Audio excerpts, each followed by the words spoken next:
Umapela ang Malacanang sa mga kinauukulang ahensya na huwag magpatumpik-tumpik sa pagsasampa ng mga kaso kaugnay sa mga anomalya sa mga flood control project. Kasunod po yan, ang pangako ni Pangulong Bongbong Marcos kamakailan na marami sa mga sangkot ang inaasahan niyang makukulong na bago magpasko.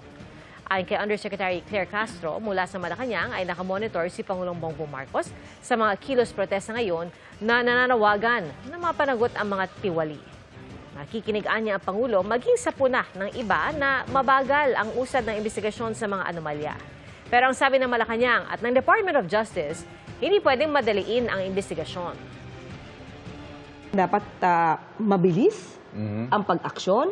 Kung kaya naman agad isampahan ng kaso at nandiyan ang ebidensya, huwag na magpatumpik-tumpik sa ng kaso. May call sa lahat ng ahensya na involved dito, kumilos kayong lahat. Kami man din po ay naiinip din, no? Pero hindi po natin pwedeng madaliin ang isang bagay dahil lamang po sa gusto nating ma-appease ang publiko.